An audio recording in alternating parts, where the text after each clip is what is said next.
Vamos lá para nossa terceira parte. É difícil, mas nós somos resistentes. Então vamos lá, pessoal, cadeia pública. Artigo 102. Cadeia pública destina-se ao recolhimento de presos provisórios. Artigo 103. Cada comarca terá pelo menos uma cadeia pública a fim de resguardar o interesse da administração da justiça criminal e a permanência do preso em local próximo ao seu meio social e familiar. Bom, interessante. 104. O estabelecimento de que trata este caput será instalado próximo de centro urbano, observando-se na construção as exigências mínimas referidas no artigo 88 e esse parágrafo único desta lei. Artigo 105.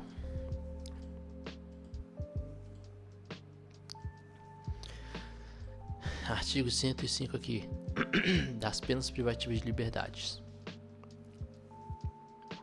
105. Transitado em julgado, a sentença que aplicar pena privativa de liberdade, se o réu estiver ou vier a ser preso, o juiz ordenará a expedição da guia de recolhimento para a execução.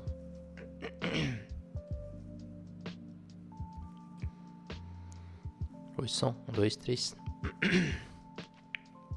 Artigo 107. A guia de recolhimento, extraída pelo escrivão, que a rubricará em todas as suas folhas e assinará com o juiz, será remetida à autoridade administrativa, incumbirá a execução e conterá o nome do condenado, inciso 1º, o nome do condenado, sua qualificação civil e o nome do registro geral no órgão oficial de identificação. Inciso 3º, um inteiro teor da denúncia e da sentença condenatória, bem como certidão do trânsito em julgado. Inciso 4º, a informação sobre antecedentes e o grau de instrução. Inciso 5, a data da terminação da pena. Inciso 6º, outras peças do documento reputadas indispensáveis ao adequado tratamento penitenciário. Parágrafo 1º. Ao Ministério Público se dará ciência da guia de recolhimento. Tem que informar o Ministério Público que emitiu a guia de recolhimento. Parágrafo 2º. A guia de recolhimento será retificada sempre que sobrevier modificação, quando ao início da execução ou ao tempo da duração da pena. Parágrafo 3º. Se o condenado, ao tempo do fato, era funcionário da administração da justiça criminal, far-se-á uma guia menção dessa circunstância para os fins do disposto no parágrafo 2 do artigo 84 desta lei. Ou seja, se o cara era um policial penal, tem que dar essa clareza para na hora lá o pessoal não confundir e jogar ele no meio dos presos lá.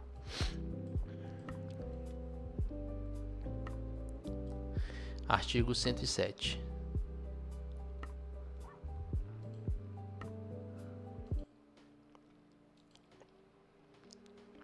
Ninguém será recolhido para o cumprimento de pena privativa de liberdade sem a guia expedida pela autoridade judiciária, tá?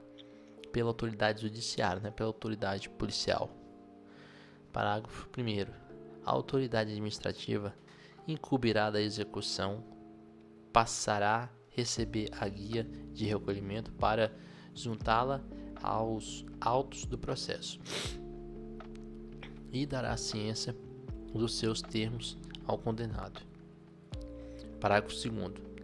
As guias de recolhimento serão registradas em livro especial, segundo a ordem cronológica do recebimento e anexadas ao prontuário do condenado, aditando-se no curso da execução o cálculo das remissões e de outras retificações posteriores. Artigo 8º. Artigo 108. O condenado a quem sobrevier doença mental será internado em hospital de custódia e tratamento psiquiátrico. Ok, se no meio do cumprimento da pena ele ficar doido, né, vai ser transferido para o hospital. Artigo 109. Cumprido ou extinto a pena, o condenado será posto em liberdade mediante alvará do juiz, né? Não é automaticamente, é em liberdade mediante alvará do juiz, se por outro motivo não estiver solto. Se por acaso ele já não estiver solto, né, estiver preso ainda. Vamos ler aqui agora a parte dos regimes. Artigo 110. O juiz da sentença estabelecerá o regime no qual o condenado iniciará o cumprimento da pena privativa de liberdade, observando o disposto. O juiz pode, dependendo do crime, né, vamos supor, um crime hediondo, ele pode iniciar a sentença em cumprimento em regime fechado, ou pode iniciar em regime semiaberto, ou pode iniciar em aberto. Artigo 111. Quando houver condenação por mais de um crime, no mesmo processo ou processos distintos, a determinação do regime de cumprimento será feita pelo resultado da soma ou unificação das penas, observado quando for o caso a adentração ou remissão. Então, muitas vezes o cara foi condenado a 10 anos e tem outro processo paralelo que condena 5 anos, no total o cálculo vai ser 15, né? Ou por acaso vier alguma remissão, né, vai ser diminuída. Artigo 12, e esse artigo aqui 12 vai ser bem delicado. Eu vou dar até uma saidinha aqui para lavar meu nariz, porque tá me desconcentrando. E já eu volto, mas vai ser bem delicado esse artigo aqui. Beleza, vamos lá. Artigo 12, né? A pena privativa de liberdade será executada em forma progressiva, com a transferência para regime menos rigoroso, a ser determinado pelo juiz quando o preso estiver cumprindo ao menos. Vamos lá. Aqui é tipo regressão, né? As regrinhas de regressão de pena. Inciso 1º. 16% da pena se o apenado for primário e o crime estiver sido cometido sem violência à pessoa ou grave ameaça, né? Então, dependendo aí, a pessoa tem 16% aí e se for réu primário.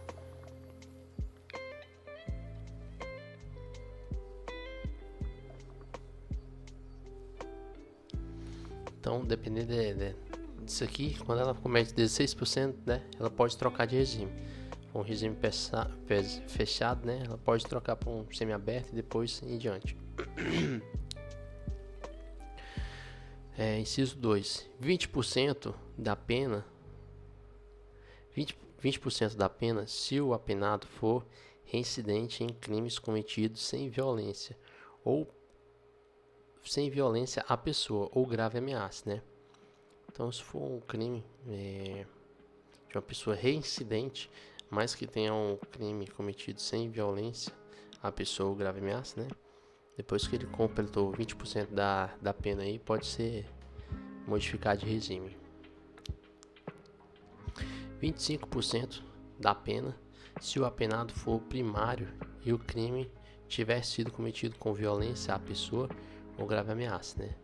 Se for cometido com violência grave e ameaça, mas ele é primário, né? Então 25% dá para mudar aí o regime aí da progressão de pena. 30% da pena se o apenado for reincidente em crimes cometidos com violência à pessoa ou grave ameaça, tá? For reincidente ainda com violência ou grave ameaça, só depois de 30% da pena. Se o apenado, 40% da pena, tá? Se o apenado for condenado pela prática de crimes hediondos ou equiparados, se for primário, tá? Se ele cometeu um crime hediondo, mas for primário ou equiparado, depois de 40% da pena ele pode mudar de regime.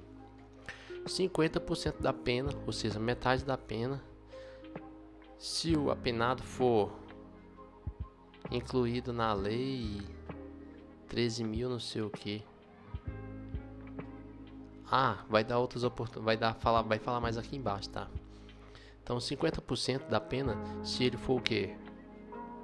Condenado pela prática de crimes hediondos ou equiparado em hediondos com resultado morte. Se for primário, vedado o livramento condicional, tá?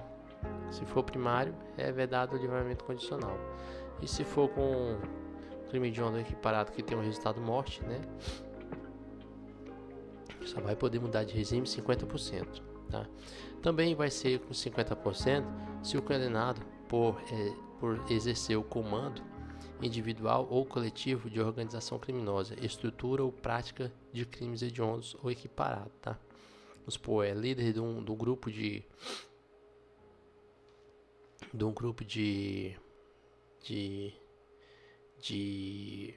extermínio, né? Milícia, né? Letra C, condenado pela prática de crimes que constitui a constituição de milícia privada. Não, esse daqui que vai ser de milícia privada. Ambos vão ser 50%. Esse aqui ele está constituindo o crime de milícia, mas se ele for CEF também vai aplicar naquilo lá. Agora vamos para os mais graves aqui, tá? 55%, né, da pena se o apenado for condenado pela prática de feminicídio, tá? Se for o primário, é vedado o livramento condicional. 60% da pena, tá? Da pena se o apenado for reincidente na prática de crimes hediondos ou equiparados. Se o cara já é reincidente, meu amigo, 60%. E 70%, essa aqui é o máximo, né? Da pena se o apenado for reincidente em crimes hediondos ou equiparados com resultado morte, né? Vedado livramento condicional. Então, não só o cara é reincidente com crimes hediondos, quanto ainda tem um resultado morte, né? É foda. No primeiro parágrafo fala o seguinte: em todos os casos, o apenado somente terá direito à progressão de regime se ostentar boa conduta carcerária comprovada pelo diretor do estabelecimento e pelo resultado do exame criminológico, respeitado as normas que vedam a progressão. Ou seja, se o cara está respondendo um crime hediondo, né, mas ele tem bom comportamento, é capaz dele sair primeiro ou igual do que aquele que cometeu um crime sem violência, né? Mas que não tem boa conduta, toda hora ameaçando, brigando lá. Parágrafo 2º. A decisão do juiz que determinar a progressão de regime será sempre motivada e precedida de manifestação do Ministério Público e do defensor, procedimentos que também será adotado na concessão de livramento condicional, indulto e comutação de pena, respeitado os prazos previstos nas normas vigentes. Ou então, como está falando, tudo isso aqui, né, progressão e o regime será sempre motivado. Então o juiz ele tem que dar lá a motivação, né? Não é só falar, vou fazer isso aqui pronto, porque eu quero. Parágrafo 3º. No caso de mulher gestante ou que for mãe ou responsável por criança ou pessoa com deficiências, os requisitos para a progressão de regime são comutativamente.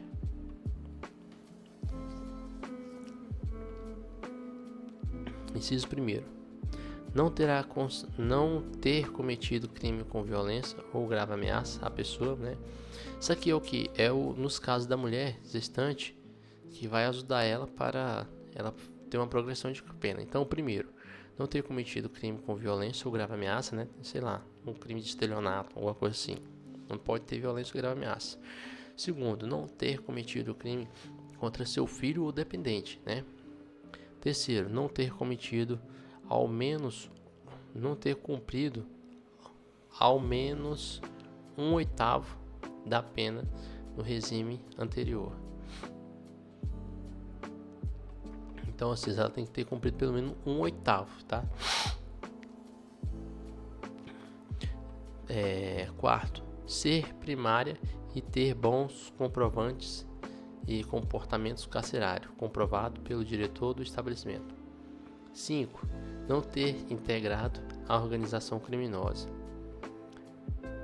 Tudo isso aqui pode contar, tá? Comutativamente. Ou pelo menos uma dessas partes aqui, para ela ter uma regressão de regime, possivelmente cuidar do filho dela. Parágrafo 4. O cometimento de novos crimes dolosos ou faltas graves implicará a revogação do benefício previsto no parágrafo 3º deste artigo. Então, ela está pedindo a concessão, tem tudo isso aqui, mas cometeu um novo crime, né? E aqui está falando que é um crime doloso ainda, ou falta grave, não adiantou de nada, vai perder. Parágrafo 5º. Não se considera hediondo ou equiparado para os fins deste artigo o crime de tráfico de drogas previstos nos incisos tal. Não entendi. Parágrafo 4. Tá. No caso, o tráfico de drogas não vai ser comparado com... vai.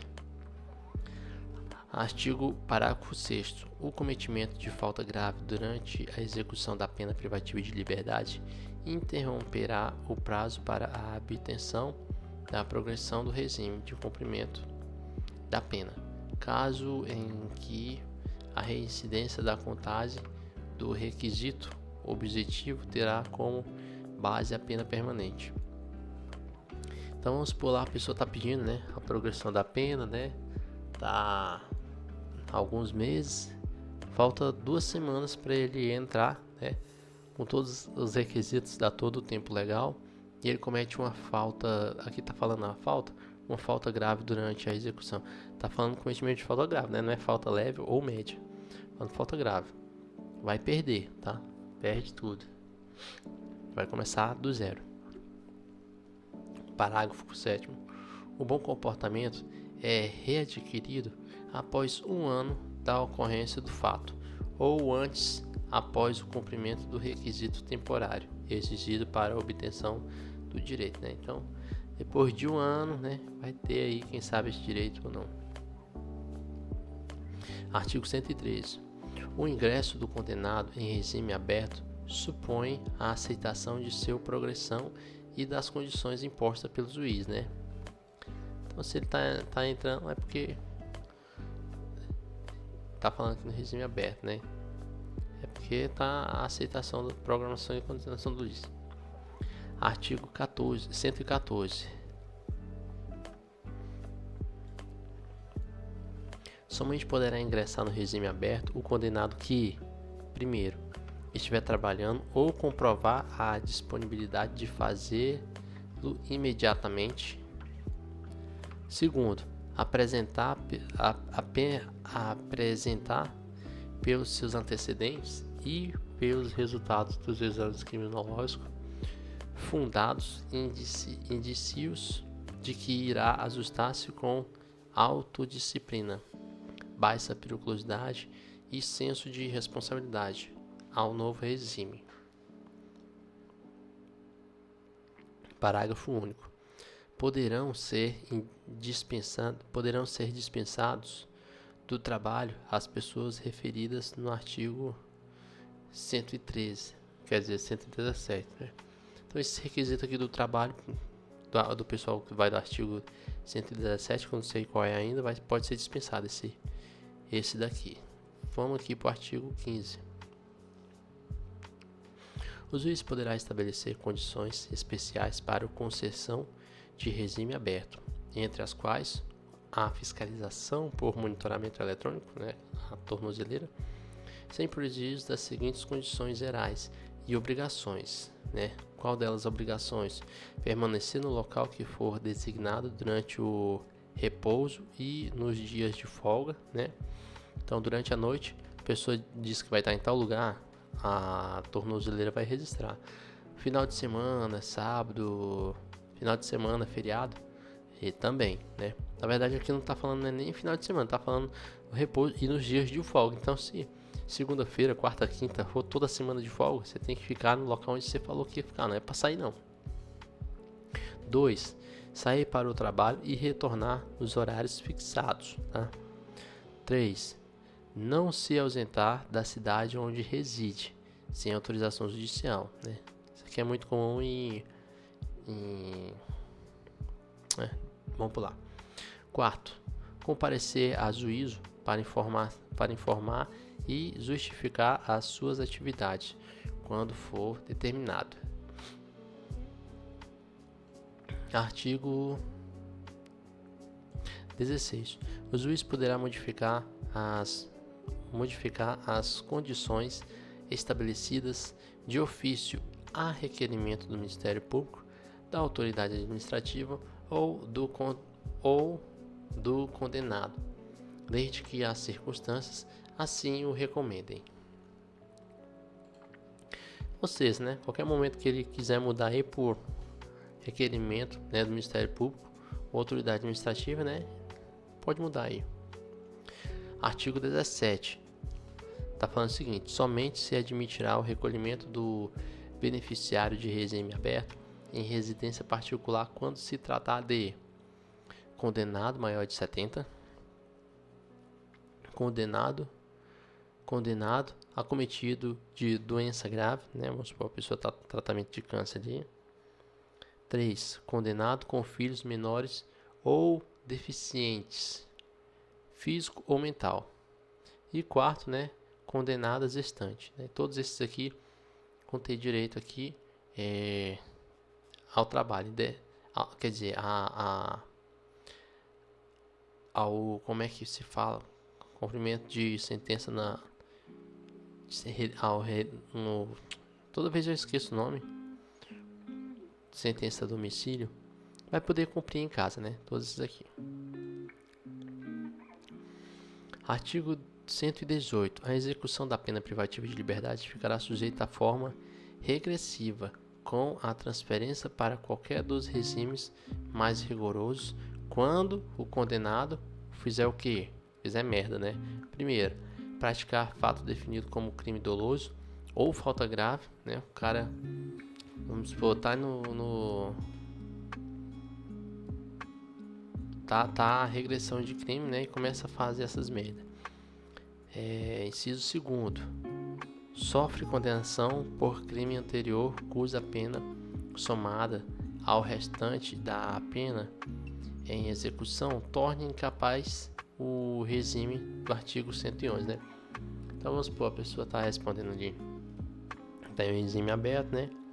Aí a pena ultrapassa de 10 anos, somada com a outra condenação que ele tomou, né? Ele estava ali faltando 3 anos de cumprir pena, e aí de 3 anos vai para 10 ou 11. Parágrafo 1º. O condenado será transferido do regime aberto se,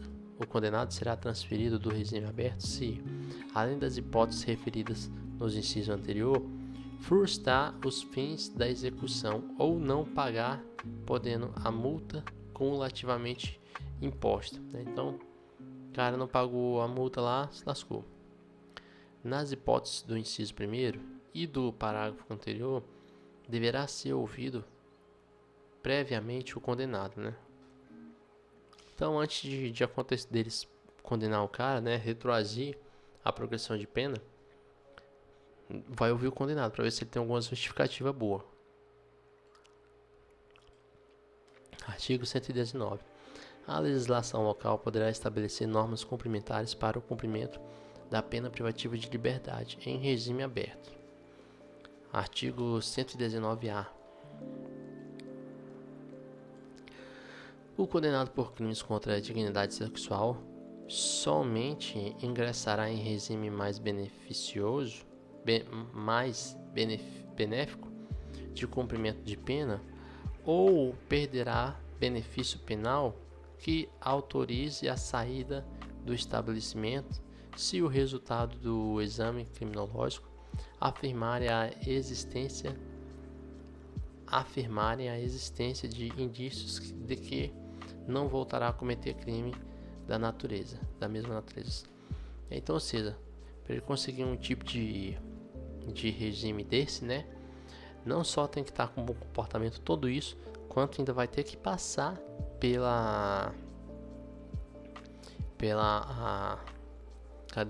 comitê lá, né, os exames criminológicos para saber se de fato ele está apto. Ok, vamos pular aqui da permissão de saída. Vamos lá, artigo 120.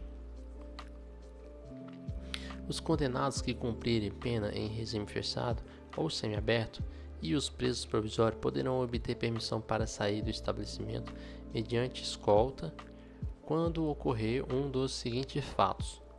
Primeiro, falecimento ou doença grave do cônjuge, companheira, ascendente, descendente ou irmão, né? Qualquer um desses aqui, eles poderão sair escoltados. Inciso segundo, necessidade de tratamento médico, né? Se precisar de necessidade de tratamento médico também. Parágrafo único. As permissões de saída serão concedidas pelo diretor do estabelecimento onde se encontra o preso. Artigo 21. A permanência do preso fora do estabelecimento terá a duração necessária à finalidade da saída, né? Então vamos supor, ele está indo no oftalmologista, beleza, vai no oftalmologista e volta. Não é tipo assim não. Vamos te dar essa semana. Aí o cara, vamos supor, vai lá no oftalmologista 20 minutinhos e sai, passa o resto da semana. Não, é só o tempo que for necessário. Isso aqui da permissão de saída, né? Agora vamos aqui da saída temporária. Saída temporária aqui está falando o seguinte. Artigo 122. O condenado que cumprir pena em regime semiaberto poderá obter autorização para a saída temporária do estabelecimento, sem vigilância direta, nos seguintes casos. Quais são os casos? Frequência a curso supletivo profissionalizante, bem como de instrução de segundo grau ou superior na comarca do juízo da execução, né? Então, o cara tá preso, né? E aí ele quer sair para ir para faculdade, né? Para fazer esses cursos. Quando ele estiver no semiaberto, ele vai poder, né? Parágrafo 1º. A ausência de vigilância direta não impede a utilização de equipamentos de monitoramentos eletrônicos pelo condenado, quando assim determinar o juiz da execução, né? Então não é porque está falando que não é sem vigilância, que não é sem tornozeleira, né? É sem vigilância um policial atrás dele só. Parágrafo 2º. Não terá direito à saída temporária de que trata o caput desse artigo ou o trabalho externo sem vigilância direta o condenado que cumprir pena por práticas de crimes hediondos ou com violência ou grave ameaça contra pessoas. Então, pessoas que, né, crime de roubo, crimes hediondos ou grave ameaça, essas pessoas não vão ter esses benefícios. Parágrafo 3º. Quando se tratar de frequência a curso profissionalizante ou de instrução de ensino médio ou superior, o tempo de saída será o necessário para o cumprimento das atividades discentes, ou seja, vai para o curso e volta. É só isso. Não é você vamos supor, Ah, tá bom, você tem das 7 horas da manhã até as 7 da noite para voltar. Aí o cara vai lá, o curso dele é só das 9 da manhã até as 11. Aí ele passa o dia todo, não é assim, não é só o tempo necessário para ele ir e voltar pro curso. É claro, tudo é calculado. Vamos supor que o cara vai de ônibus. É calculado também ou não. Possivelmente ele vai gastar 1h30, né? Vamos dar 2 horas. Geralmente tem uma data limite, né, para ele chegar, né?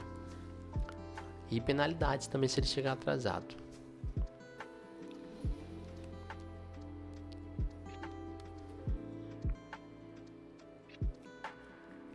Artigo 123, né? Artigo 123.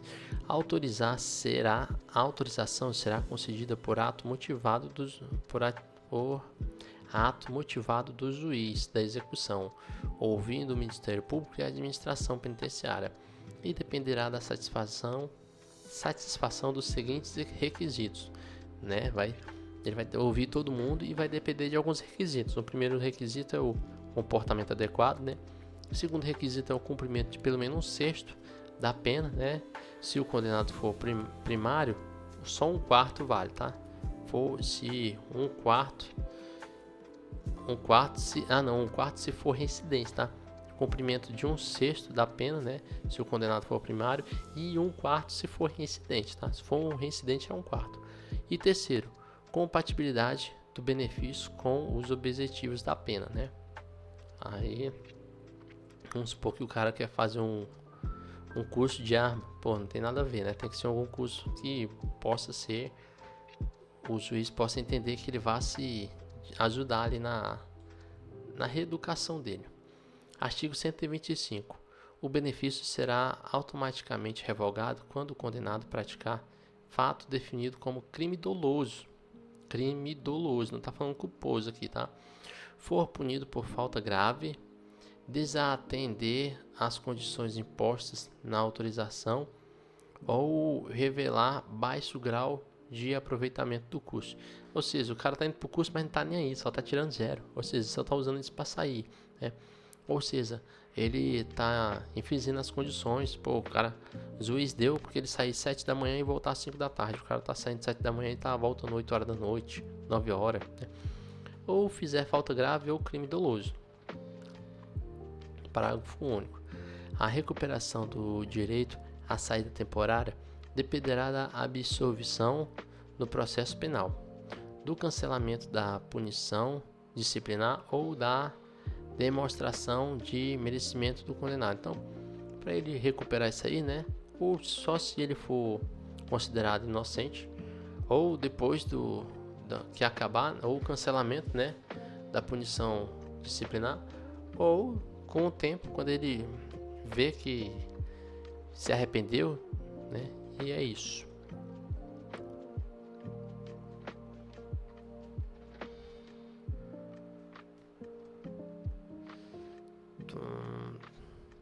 Aqui. Beleza. Artigo 26. O condenado que cumprir a pena em regime fechado ou semiaberto poderá remir por trabalho ou por estudo partes do tempo de execução da pena. Isso é aquela questão, cada dia trabalhado, se não me engano, 3 dias. Ah, mudou aqui, ó. Antigamente era assim, a contagem do tempo para o fim desta será feita em razão de 1 dia, né, por 3 de trabalho. Mudaram aqui, ó, foi cancelado isso aqui. Então vamos lá. Parágrafo 1º, o que está falando? A contagem do tempo referido no caput será feita em razão da 1 dia de pena a cada 12 horas de frequência escolar. Então a cada 12 horas ele tira um dia de atividade de ensino fundamental, médio, inclusive profissionalizante ou superior, ou ainda de requalificação profissional, dividida no mínimo em 3 dias. Inciso 1º aqui. Inciso 2º. 1 dia de pena a cada 3 dias trabalhado. Então, o dia de estudo é a cada 12 horas, tira 1. A cada 3 dias trabalhado, tira 1. Parágrafo 2º aqui. As atividades de estudo a que se refere o o parágrafo 1º deste artigo poderão ser desenvolvidas de forma presencial ou de metodologias de ensino à distância e deverão ser certificadas pela autoridade educacional competentes dos cursos frequentes. Parágrafo 3º. Para os fins de cumprimento dos casos de remissão, as horas diárias de trabalho e de estudo serão definidas de forma a ser compatibilizarem. Ou seja, o cara vai poder trabalhar ou estudar, né? Mas tem que ter uma compatibilidade nisso aí, para os fins de comutação e remitação. É isso mesmo que está falando? Para os fins de comutação dos casos de remissão, as horas diárias de trabalho e de estudo serão definidas de forma a se compatibilizarem, né? Parágrafo 4. O preso impossibilitado por acidente de prosseguir o trabalho ou nos estudos continuará a beneficiar-se com a remissão. Parágrafo 5º. O tempo a remissão em função das horas de estudo serão acrescidas de 1/3 no caso de conclusão do ensino fundamental, médio ou superior durante o cumprimento da pena, né? Interessante, se ele concluir, ainda tem 1/3 que vai ser tirado, desde que certificado pelo órgão competente de ensino. Parágrafo 6º. O condenado que cumprir pena em regime aberto ou semiaberto e o que usufruir liberdade condicional poderá remir pela presença ao curso de ensino regular ou de educação profissional, parte do tempo de execução da pena ou do período de prova, observando o disposto no inciso. Parágrafo 7º. O disposto nesse artigo aplica-se às hipóteses de prisão cautelar. Parágrafo 8º. A remissão será declarada pelo juiz da execução, ouvindo o Ministério Público e a Defesa.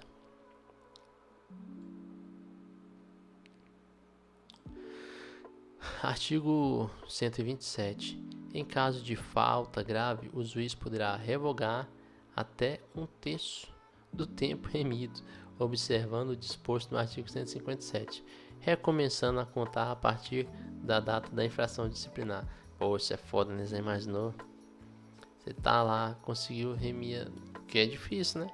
Aí você consegue remir o texto e acontece alguma merda e o juiz ainda cancela. Nossa. Artigo 128. O tempo remido será computado como pena cumprida para todos os efeitos. Ok.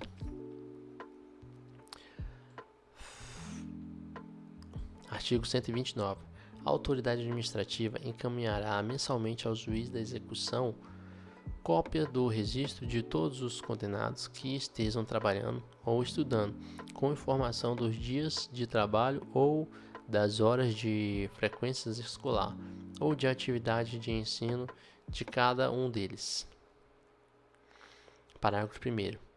O condenado autorizado a estudar fora do estabelecimento penal deverá comprovar mensalmente, por meios de declaração da respectiva unidade de ensino, a frequência e a proveito escolar.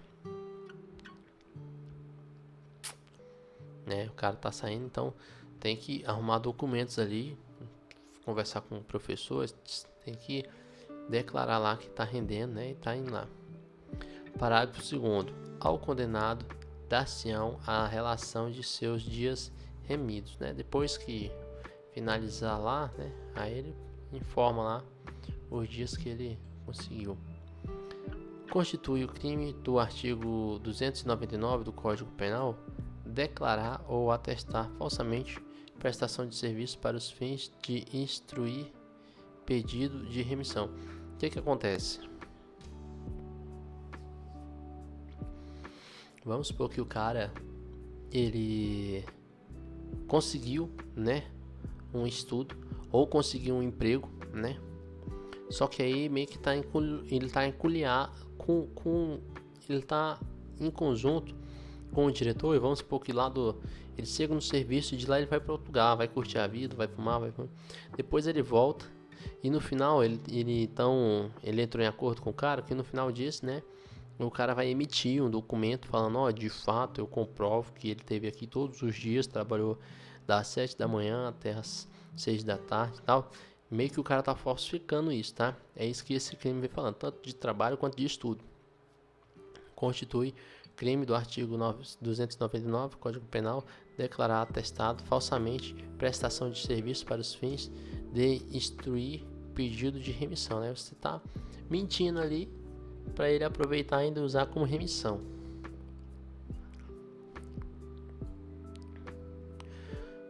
Vamos lá agora para o livramento condicional. Livramento condicional. Artigo 181. O livramento condicional poderá ser concedido pelo juiz da execução, presente os requisitos do artigo 83, inciso parágrafo 1 do Código Penal, ouvindo o Ministério Público e o Conselho Penitenciário. Então ele vai poder ter isso ainda, vai ouvir o Ministério Público e o Conselho Penitenciário. Artigo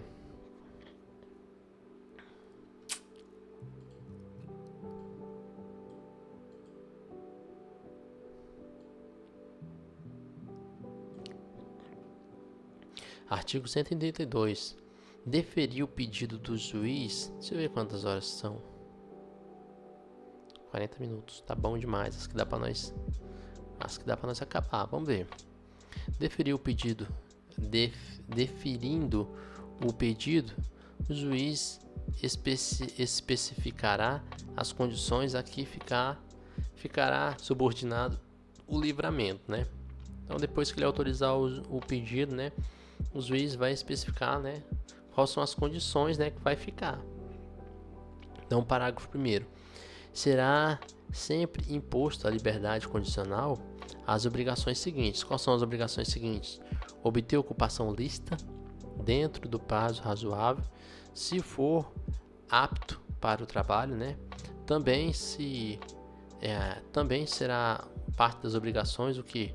Comunicar periodicamente ao juiz suas ocupações, né? Terceiro, né? Na verdade é C. Não mudar do território da comarca do juizado da execução sem prévia autorização deste, né? Parágrafo 2º. Poderão ainda ser impostos os limites liberação condicional, entre outras obrigações as seguintes. O que também pode ser imposto a ele? Não mudar de residência sem comunicar ao juiz e a autoridade incumbirá das observações cautelares e de proteção. Outro, recolher-se à habitação em horários fixos, né? Dependendo do horário ele tem que voltar, tem que se recolher. C, não frequentar determinados lugares. Então vamos supor, o cara ele tá em horário, né, fixo, né? Ele não deu o horário dele de se recolher ainda. Só que quando ele tá voltando do trabalho, né, ele tem 1 hora ainda para chegar em casa, né? Ele tá se recolhendo do trabalho e ainda passa ali na conveniência com os colegas e fica bebendo ali, né? Ou seja, ele tá indo em certos ele tá frequentando certos lugares que não deveria estar frequentando. Vamos supor que vem uma abordagem policial, é capaz do pessoal estranhar, você tá aqui bebendo, ou vamos supor, você tá aqui onde é uma possível boca de fumo, aí pode prejudicar ele. Mas é claro, quem vai falar é o juiz, não frequentar determinados lugares, é o juiz que vai falar, não é o policial que tem que achar estranho, não. Linha E, utilizar equipamentos de monitoramento eletrônico. Ok. Artigo 133. Se for permitido ao liberado residir fora da comarca do juizado da execução, remeter-se-á cópias da sentença do livramento ao juiz do lugar para onde ele se houver transferido, e a autoridade incumbirá da observância, cautela e proteção, né? Então, ele está indo para outro lugar, manda cópia para vamos supor, o cara tá em Goiânia e está mudando para Anápolis. Manda para o pessoal de lá, caso tenha algum problema lá, né, para as autoridades e para a comarca de lá ter ciência. Artigo 134. O liberado será advertido da obrigação de prestar-se imediatamente às autoridades referidas nos artigos anteriores, tá? Então, vai ser advertido isso, quando que vai precisar voltar, essas coisas assim. Artigo 135. Reformada a sentença denegatória do livramento, né, ou seja, negada do livramento, os autos baixarão ao juiz da execução penal para as providências cabíveis.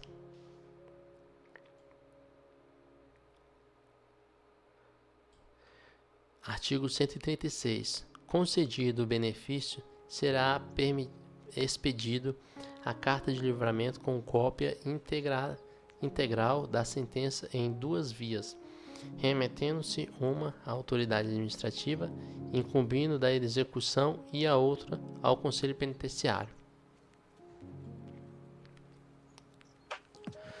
Artigo 137. A cerimônia do livramento condicional será realizada solenemente no dia marcado pelo presidente do Conselho Penitenciário, no estabelecimento onde está sendo cumprida a pena, observando-se as seguintes. A sentença será lida ao liberado, na presença dos demais condenados, pelo presidente do Conselho Penitenciário ou membro por ele designado, ou na falta pelo juiz, né? Segundo, a autoridade administrativa chamará a atenção do liberado para as condições impostas na sentença de livramento. 3. O liberado declarará se aceita as condições, né? Quem sabe ele possa não aceitar. Vamos supor que ele tá em Goiânia, mas a família dele mora toda em Anápolis. Ele fala, não, eu vou sair em Goiânia para ficar aonde? Eu não tenho nem casa aqui, então eu prefiro ficar aqui. Então, ok. Parágrafo 1º. De tudo em livro próprio, será lavrado termo subscrito por quem presidir a cerimônia e pelo liberado, ou alguém de seu rogo, se não souber ou não puder escrever. Parágrafo 2. Cópia destes termos deverá ser remetida ao juiz da execução. Artigo 38. Ao sair o liberado do estabelecimento penal, ser-lhe-á entregue, além do saldo de seu pecúlio e do que lhe pertencer, uma caderneta que exibirá a autoridade judiciária ou administrativa sempre que lhe for exigido. Parágrafo 1º. A caderneta conterá o que? A identidade do liberado, né? B. O texto impresso do presente capítulo. C. As condições impostas. Parágrafo 2º. Na falta da caderneta, será entregue ao liberado um salvo-conduto em que conste as condições do livramento, podendo substituir-se a ficha de identificação ou o seu retrato pela descrição dos sinais que possam identificá-lo. Parágrafo 3º. Na caderneta e no salvo-conduto deverá haver espaço para consignar se o cumprimento das condições referidas no artigo 132 desta lei.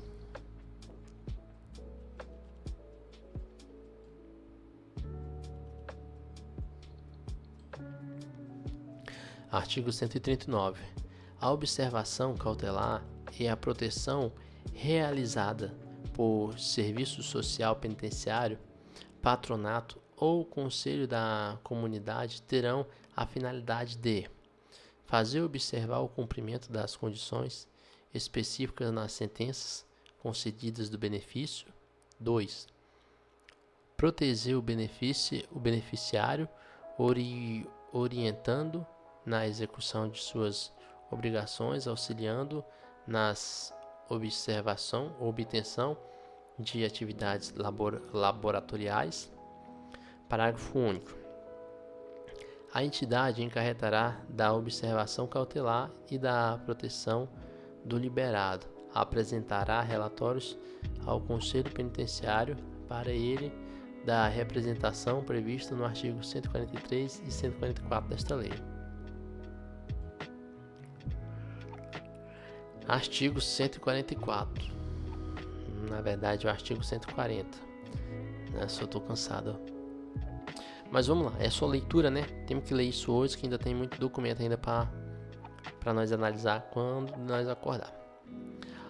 Artigo 140. A revogação do livramento condicional dá-se-á nas hipóteses previstas nos artigos 46 e 47 do Código Penal. Parágrafo único.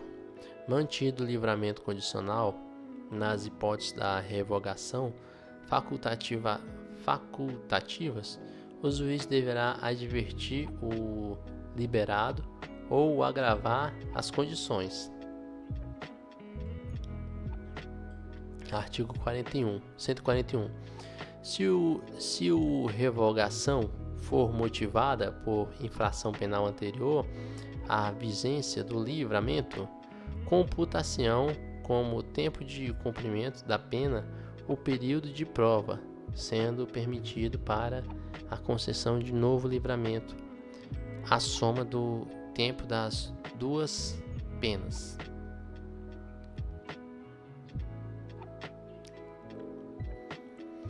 Artigo 142. No caso de revogação por outro motivo, não se computará na pena o tempo em que esteve solto o liberado, tampouco se considerar em relação às mesmas penas no novo livramento, quer dizer. 143. A revogação será decretada a requerimento do Ministério Público, mediante a representação do Conselho Penitenciário ou de ofício pelo juiz, ouvindo o liberado. Artigo 144. O juiz de ofício, a requerimento do Ministério Público, da Defensoria Pública ou mediante representação do Conselho Penitenciário e ouvindo o liberado, poderá modificar as condições especificadas na sentença, devendo o respectivo ato decisório ser lido ao liberado por uma das autoridades ou funcionário indicado no inciso 1 desse caput, do artigo observando o dispor redação. Artigo 145. Praticada pelo liberado outra infração penal, o juiz poderá ordenar a sua prisão, ouvindo o Conselho Penitenciário e o Ministério Público, suspendendo o curso do livramento condicional, cuja revogação, entretanto, ficará dependendo da decisão final. Então, dependendo da decisão final, né? Porque vamos supor aqui, está falando aqui da prática pelo liberado infração penal. Vai se ser investigado, né? Vai que no final dessa infração penal ele é considerado inocente, então, né? Essa questão vai se decidir no final. Se ele for inocente, volta. Artigo 146.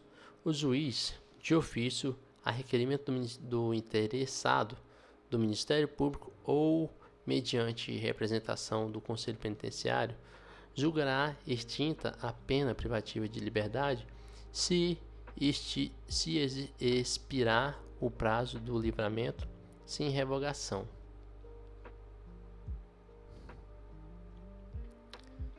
Julgará extinta a pena privativa de liberdade se expirar o prazo do livramento sem revogação. Beleza, expirou o prazo da revogação, né?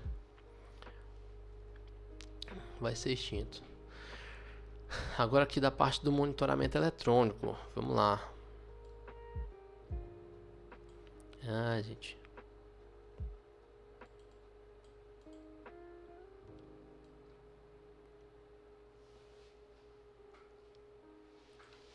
Artigo 146-B.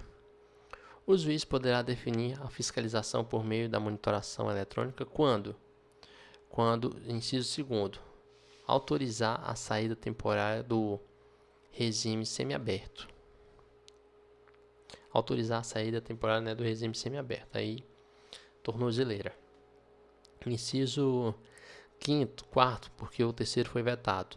Determinar a prisão domiciliar, né? Prisão domiciliar também pode usar a tornozeleira eletrônica, que nem o Bolsonaro, né? Inciso 5º vetado, vamos para o inciso 6º. Aplicar a pena privativa de liberdade a ser cumprida nos regimes abertos ou semiabertos, ou conceder progressão para tais regimes. Inciso 7º. Aplicar a pena restritiva de direito que estabeleça limitação de frequência a lugares específicos. Inciso 8º. Conceder o livramento condicional.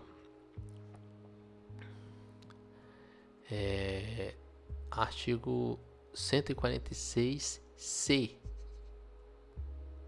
Esse aqui é uma pancada, meu. Vixe, meu, tem até o artigo 146-D. Tem até o E. Rapaz, é o alfabeto todo. Vamos lá. Artigo 146-C. O condenado será instruído acerca dos cuidados que deverá adotar com o equipamento eletrônico e dos seguintes deveres. Quais são os deveres? Primeiro, receber visita dos servidores responsáveis pelo monitoramento eletrônico, respondendo aos seus contatos e cumprir suas orientações. Tá?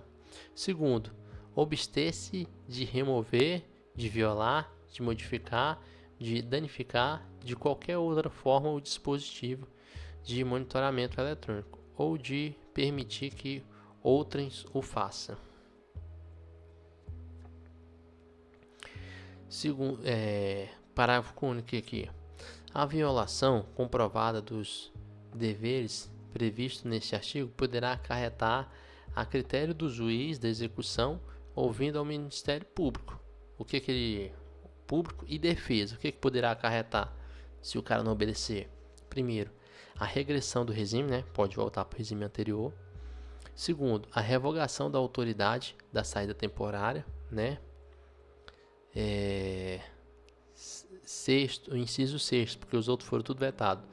A revogação da prisão domiciliar, né? Inciso 7º, advertência por escrita para todos os casos em que o juiz da execução penal decidir não aplicar alguma das medidas previstas nos incisos acima, né? De parágrafo único. Inciso 8º, a revogação do livramento condicional. Inciso 9º, a conversão da pena restritiva de direito em pena restritiva de liberdade, ou seja, vai voltar preso, vai voltar a ser preso. Então vamos lá, artigo 146-D.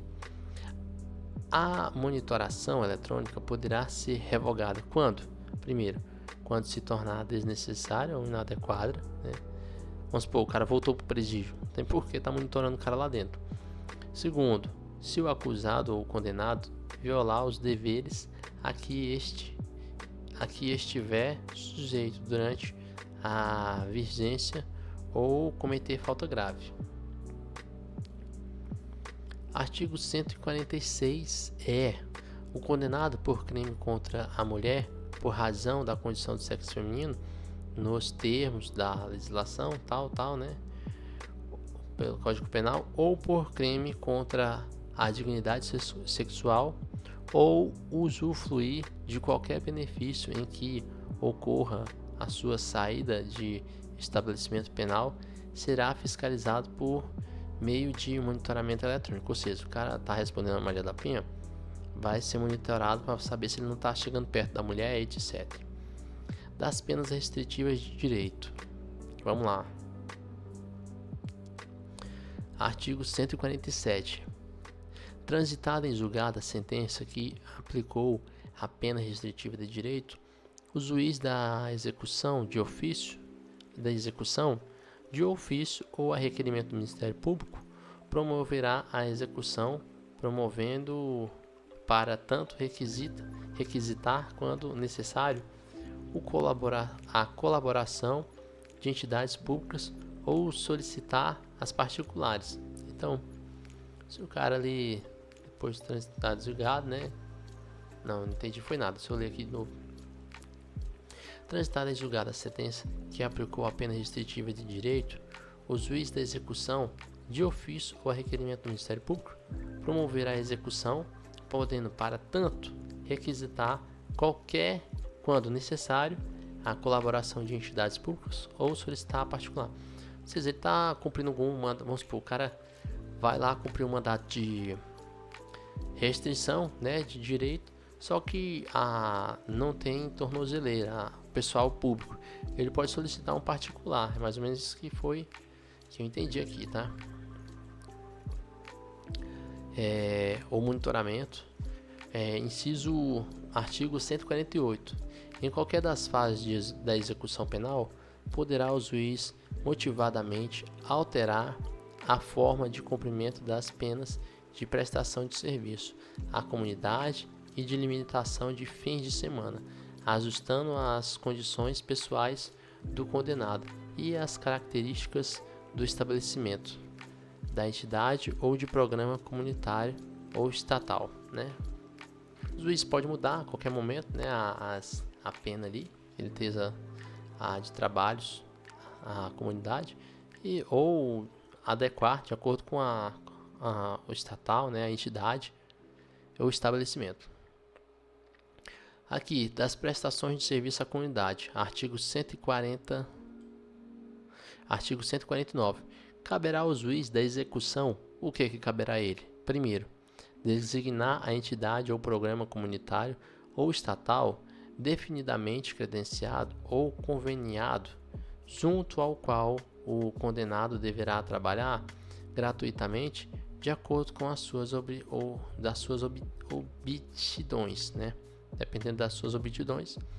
Vamos supor, pode ser que muitas vezes o juiz mande certos condenados para certa área da prefeitura para ir capinar lote, né? Algo semelhante. Inciso 2º. Determinar a intimação do condenado, cientificando da entidade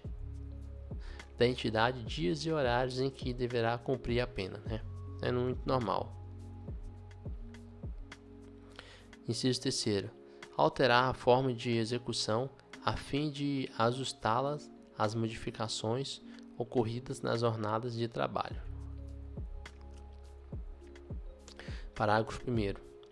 O trabalho terá duração de 8 horas semanais e será realizado aos sábados, domingos e feriados ou em dias úteis, de modo a não prejudicar a jornada normal de trabalho, horários estabelecidos pelo juiz.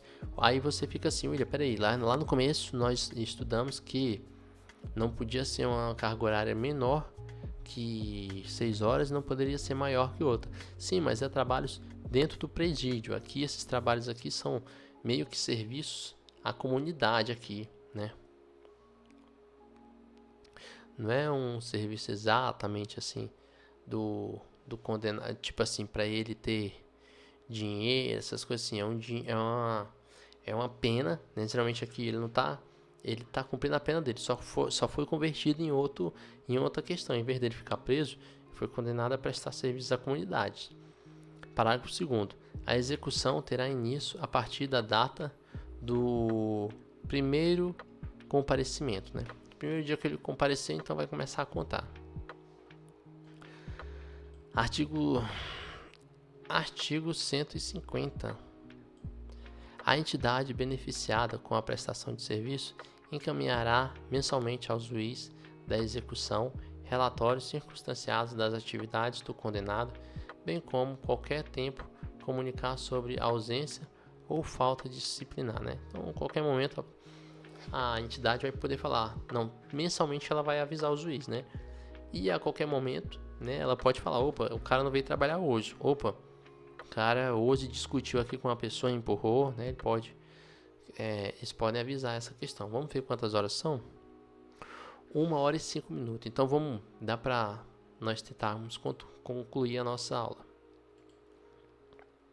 Vamos só segurar um pouquinho aqui. Dá uma pausa aí, vai no banheiro, bebe uma água e volta depois. Beleza, estamos de volta. Vamos lá.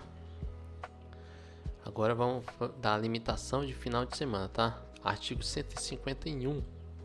Caberá ao juiz da execução determinar a intimação do condenado, cientificando do local, dia e horário em que deverá cumprir a pena. Parágrafo único. A execução terá início a partir da data do primeiro comparecimento. Ok. Artigo 152.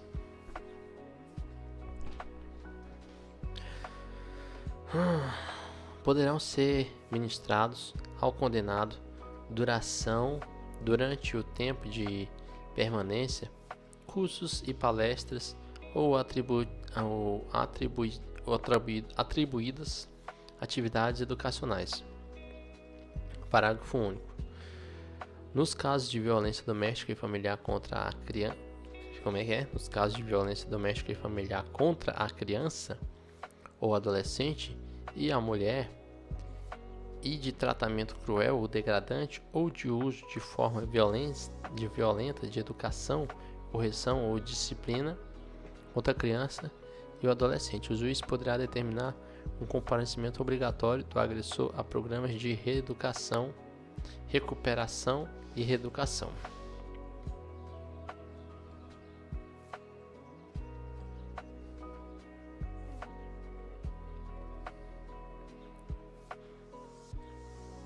Artigo 153. O estabelecimento encaminhará mensalmente ao juiz da execução relatório, bem assim comunicará a qualquer tempo a ausência ou a falta disciplinar do condenado, né? Então, se a pessoa foi condenada a certos programas educativos e não está comparecendo, né, o órgão vai informar. Da interdição temporária de direito. Artigo 154. Caberá ao juiz da execução comunicar à autoridade competente a pena aplicada determinada à intimação do condenado. Parágrafo 1º. Na hipótese de pena de interdição do artigo 147, né, do Código Penal, a autoridade deverá, em 24 horas, né, contada do recebimento do ofício, baixar auto, a partir do qual a execução terá seu início.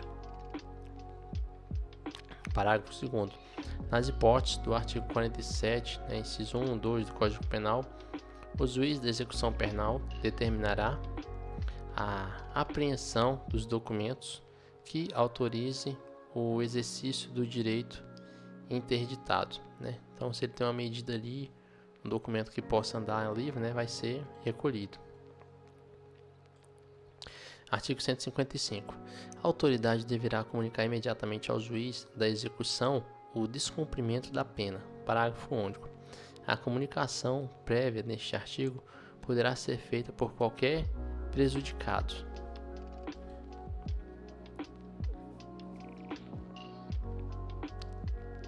Vamos lá agora. A suspensão condicional, né? Artigo 156. O juiz poderá suspender pelo período de 2 a 4 anos a execução da pena privativa de liberdade não superior a 2 anos, na forma prevista no artigo 40. Que onda é essa? O juiz poderá suspender pelo período de 2 a 4 anos a execução da pena privativa de liberdade não superior a 2 anos, na forma prevista do... esses aqui que não vão poder ser suspensos mais de 2 anos. Artigo 157. O juiz do tribunal, na sentença que aplicar a pena privativa de liberdade, na situação determinada no artigo anterior, deverá pronunciar-se motivadamente sobre a suspensão condicional, quer a conceda, quer a denegue. Artigo 158. Concedida a suspensão, o juiz especificará as condições a que fica sujeito o condenado, pelo prazo fixado, começando este a correr da audiência prevista no artigo 160 desta lei. Parágrafo 1. As condições serão adequadas ao fato e à situação pessoal do condenado, devendo ser incluída entre as mesmas a prestação de serviço à comunidade, a limitação de finais de semana, salvo na hipótese do artigo 138 do Código Penal.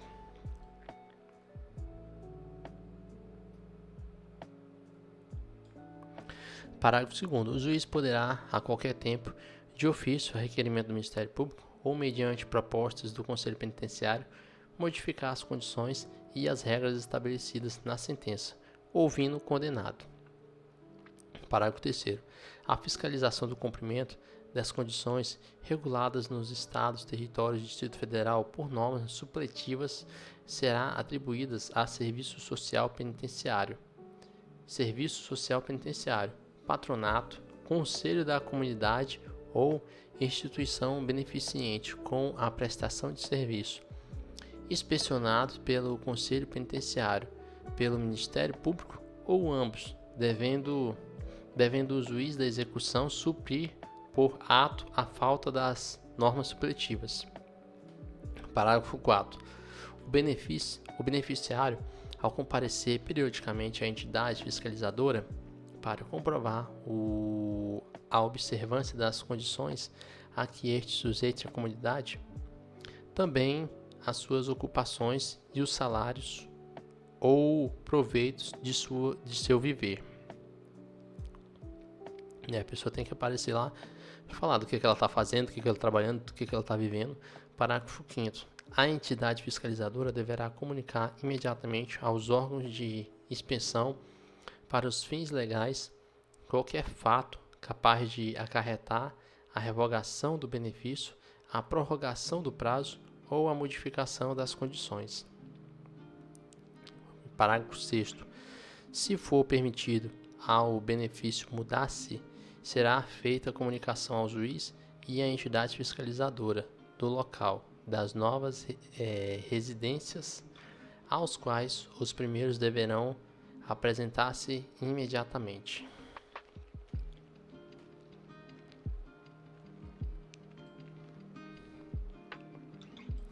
Parágrafo 159. Quando a suspensão condicional da pena for concedida por tribunal, a este caberá estabelecer as condições do benefício. Parágrafo 1º. De igual modo, proceder-se-á quando o tribunal modificar as condições estabelecidas nas sentenças recorridas. Parágrafo 2º.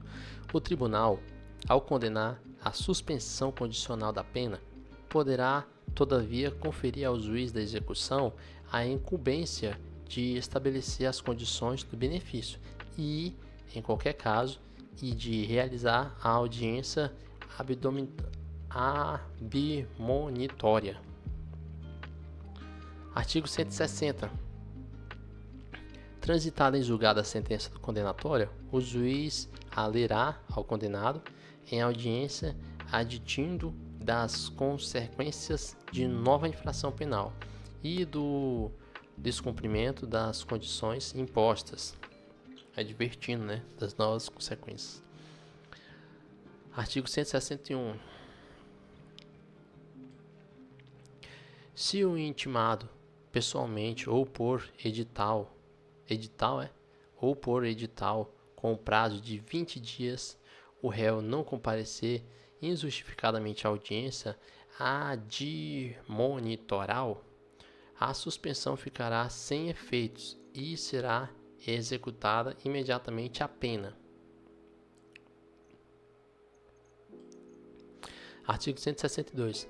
A revogação da suspensão condicional da pena e a prorrogação do período de prova dar-se-ão na forma do artigo 81. Artigo 143. A sentença condenatória será registrada com a nota de suspensão em livro especial do juízo a que couber a execução da pena. Parágrafo 1º. Revogada a suspensão ou extinta a pena, será o fato averbado à margem do registro. Parágrafo 2º.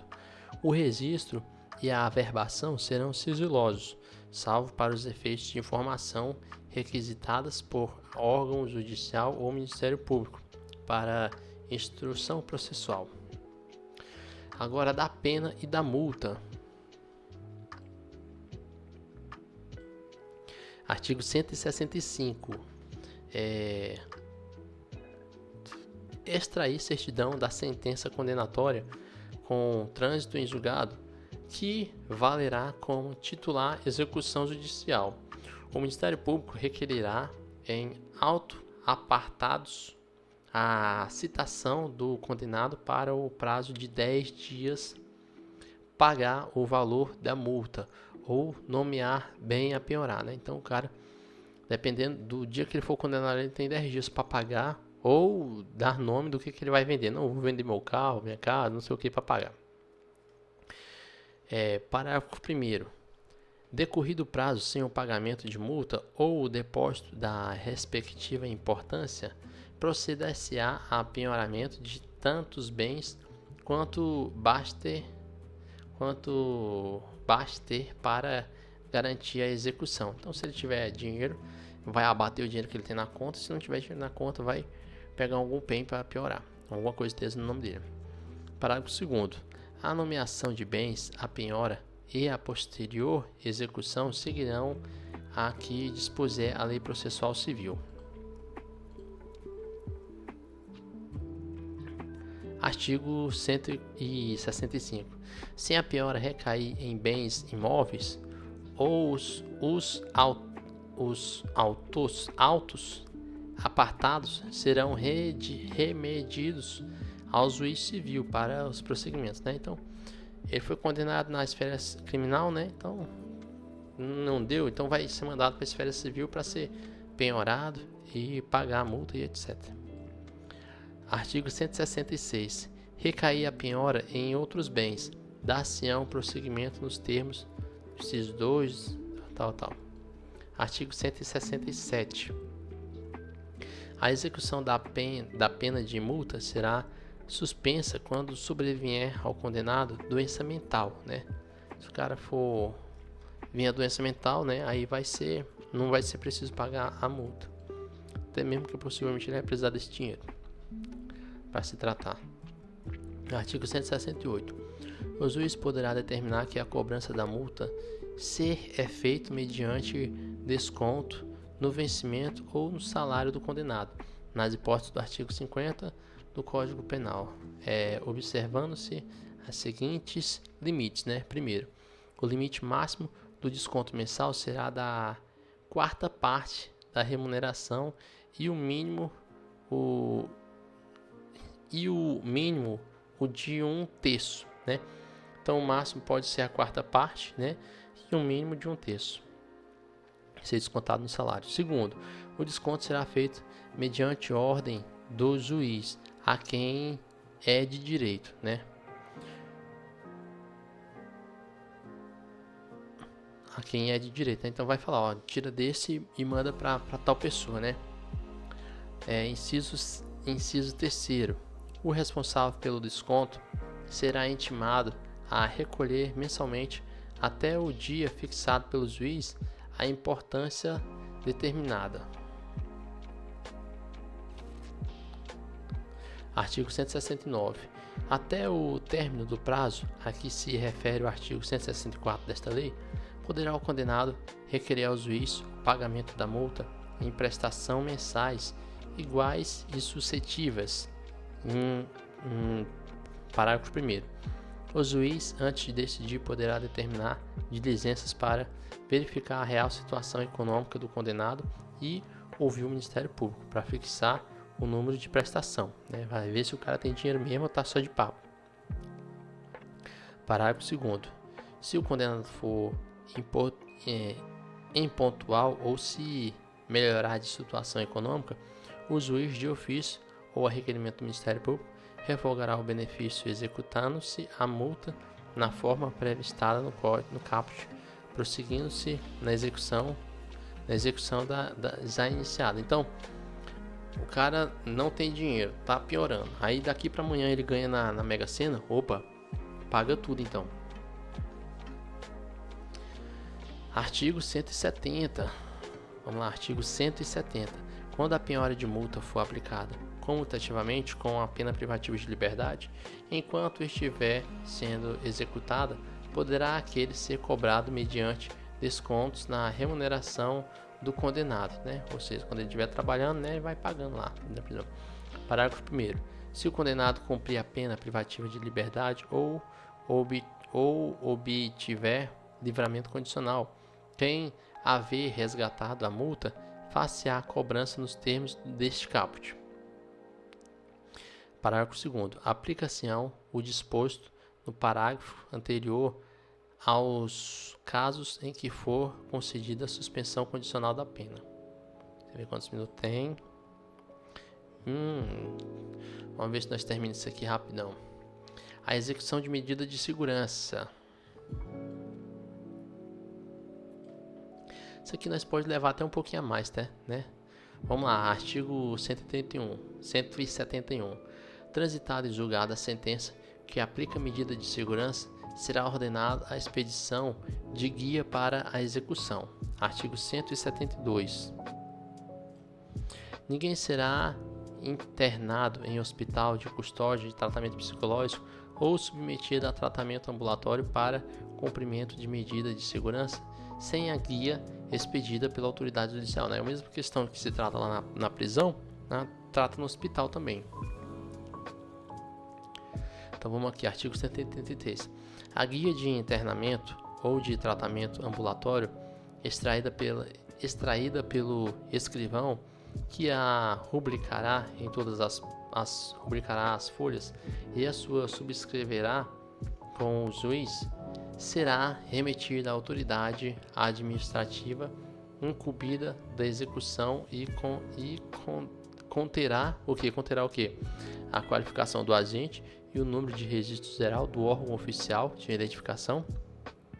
Segundo, o inteiro teor da denúncia e da sentença que tiver aplicando a medida de segurança, bem como a certidão do trânsito em julgado, né? Terceiro, a data em que determinará o prazo mínimo de internação ou do tratamento ambulatorial. Quarto, outra peça do processo reputadas indispensáveis a adequado tratamento ou internamento. Parágrafo 1º. Ao Ministério Público será dada ciência da guia de recolhimento e de sujeição de tratamento. Parágrafo 2º.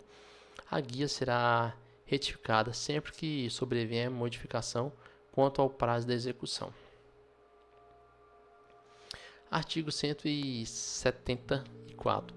Aplicação na execução da medida de segurança naquilo que couber o disposto no artigo 8 e 9. Artigo 175. Aqui da cesta básica e pecúnia, tá? Artigo 165. A cesta básica da peculiosidade será averiguada no fim do prazo mínimo de duração da medida de segurança, pelos exames das condições pessoais do agente, sobrevindo-se o seguinte: a autoridade administrativa até um mês antes de expirar o prazo de duração mínimo da medida, remeter ao juiz minuciosa relatório o que a habilite a resolver sobre a revogação ou a permanência da medida. 2. O relatório será instituído com o laudo psiquiátrico. Aqui eu falei sexta base, né? Cessação do periculosidade. Aqui o que é? Os médicos estão informando como é que está o cara, né? Terceiro, juntado aos autos, o relatório ou realizados as diligências serão ouvidos sucessivamente o Ministério Público e o curado ou defensor, curador ou defensor, né? No prazo de até 3 dias para cada um. 4. O juiz nomeará curador ou defensor para o agente que não o estiver. 5. O juiz de ofício ou a requerimento de qualquer uma das partes poderá determinar novas diligências, ainda que expirado o prazo de duração mínimo da medida de segurança. 6. Ouvindo as partes ou realizar as diligências a que se refere o inciso anterior, o juiz proferirá as suas decisões no prazo de 5 dias.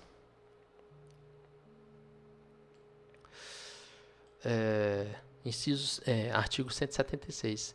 Em qualquer tempo, ainda no decorrer do prazo mínimo de duração da medida de segurança, poderá o juiz da execução, diante do requerimento fundamentado do Ministério Público, fundamentado do Ministério Público ou do interessado, seu procurador ou defensor, ordenar exames para que se verifique a cessação da periculosidade, procedendo-se nos termos do artigo anterior.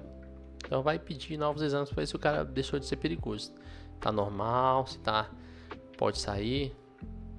Artigo 177.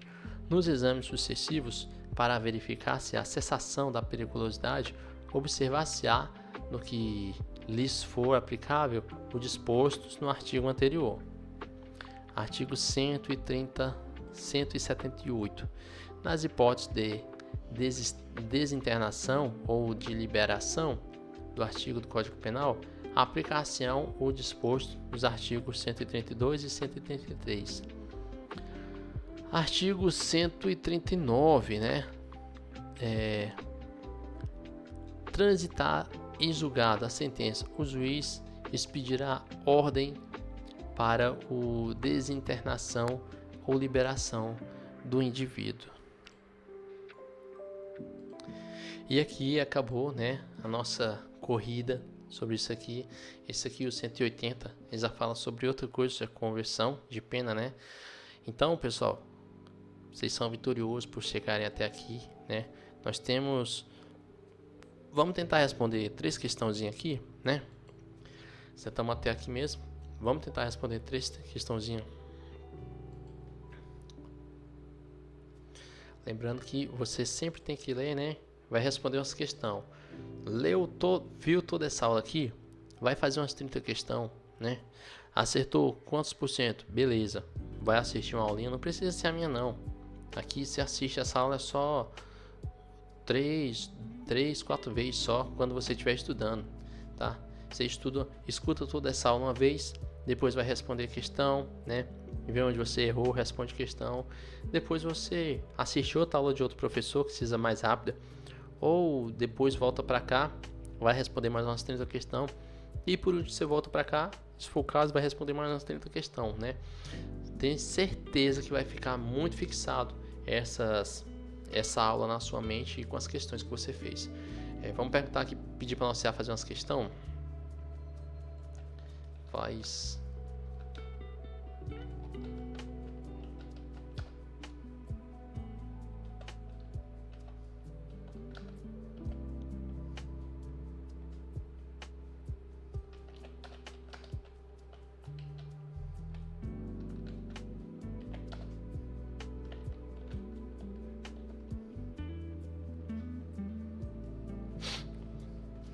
Vamos responder aqui 3 questões rapidinho. Rapidinho. Tem muita gente que já está cansada de ouvir minha voz. Vamos lá, pessoal. De acordo com o artigo 1º da Lei de Execução Penal, qual é o objetivo, princípio da execução penal no ordenamento jurídico brasileiro? Naquela questão que nós conversamos lá no começo, tá? ela não tem uma lei. Geralmente a gente pensa que a pena é uma punição, toma, agora é um castigo, mas na verdade no ordenamento jurídico ele se entende que é um tipo de escola, sabe? É uma recuperação. Quando você é criança e você reprova, você vai fazer a escola de novo. Quando você é adulto, o modo de ensino é a cadeia, sabe? E as suas penalidades. Então, a legislação, ela entende que é como uma reeducação, tá? Você vai sofrer uma punição, mas aquilo ali eles entendem como uma reeducação social, tá? Então, a prisão tem vários tipos de pena, né? Não é só prisão. Mas ela entende que é tipo como se fosse uma recuperação. É uma educação para você, tá? Não é uma pena. Então vamos ver o que eles falam aqui nas opções. Na letra A fala o seguinte: garantir que todos os condenados cumpram a pena em regime fechado, independentemente do crime. Não tem nada a ver isso aqui com a bunda com as calças, né? B. Promover a reforma do Código Penal através da análise do comportamento dos detentes. Meu amigo, o que tem a ver gravidade com gravidez, né? Quer dizer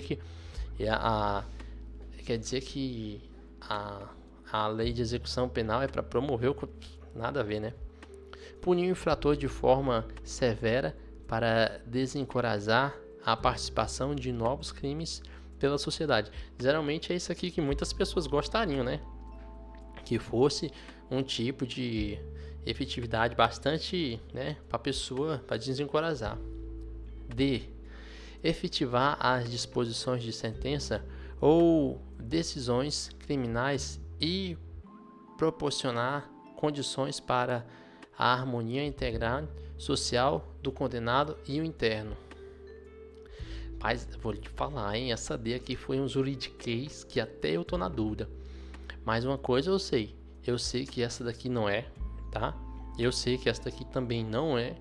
E, meu amigo, eu tenho quase certeza que essa aqui não é, né? Que geralmente o Código Penal ele é tipo uma reeducação, tá? Se fosse você iria em qual? Até eu tô em dúvida agora.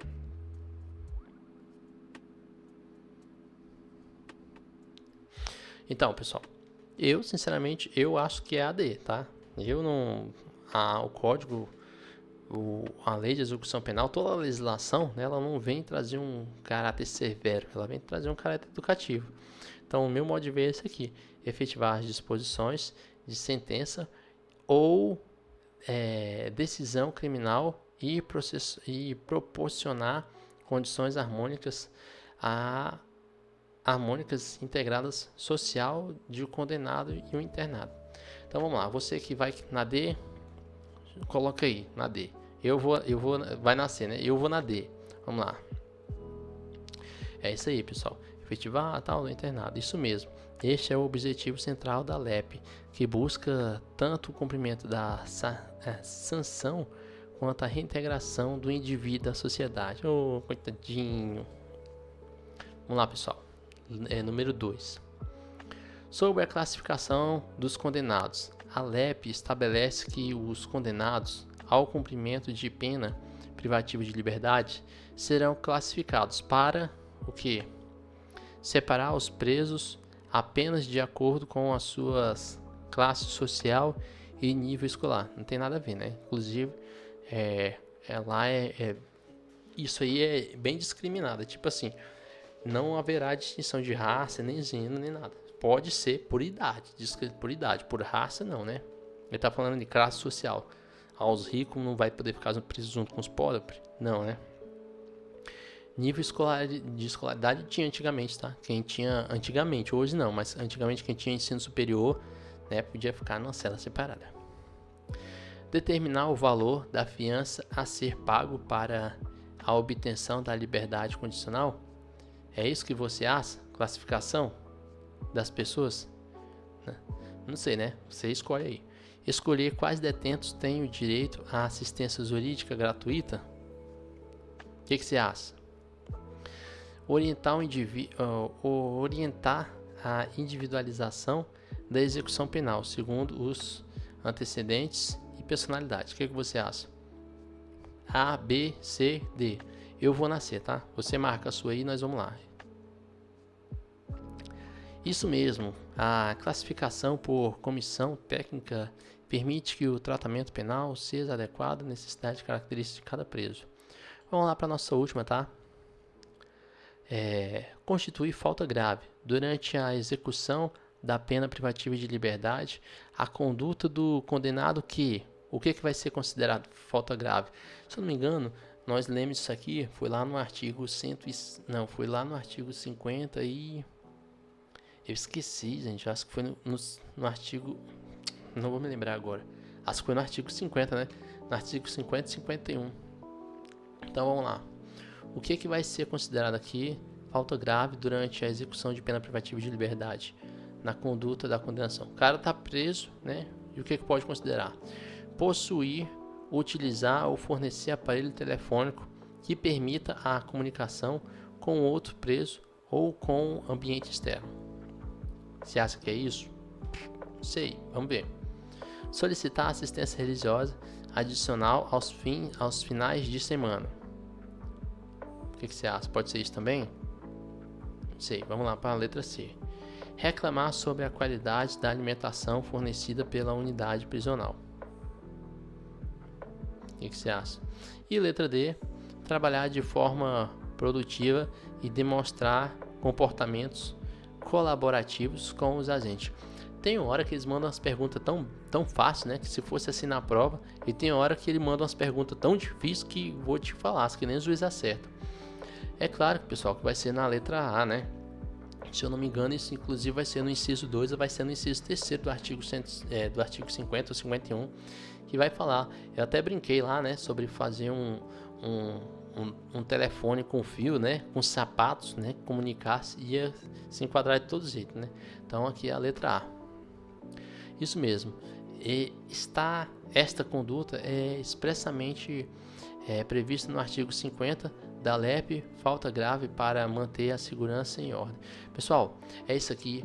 Agradeço a presença de todos, tá? Bons estudos e é isso. O que eu recomendo? Assista essa aula e vai responder 60 questões. Errou? Vai ver as que você errou, né? Se quiser, assista uma ou outra aulinha pequena de 10, 15 minutos. Aí vai fazer outras questões, né? Vai fazer outras 60. Errou que eu falo assim, gente. A gente errar, vai errar tudo. Isso aqui eu acertei mesmo porque é fácil, mas se eu tivesse botado 10, com certeza um ou outro eu ia errar. Aí você volta aqui, assiste essa aula de novo, responde mais 60 questões, né? E volta aqui depois e assiste essa aula de novo e responde mais 60 questões. Faz isso aí pelo menos 3 vezes, se você tiver tempo, é claro, né? Se o seu edital estiver perto, não tem como. Mas assiste essa aula 3 vezes, né? Assiste uma vez, responde 60 questões. Assiste outra vez, responde 60 questões. Assiste outra vez, responde 60 questões. Eu tenho certeza que no final, meu amigo, você vai estar muito mais expert nessa lei de execução penal do que os próprios policiais penais, que só vai saber, geralmente, algumas partes das leis, né, que eles precisam fazer todo dia. Então é isso, pessoal. Muito obrigado. Ótimos estudos. E vamos lá para a nossa próxima legislação, né? Tchau, tchau.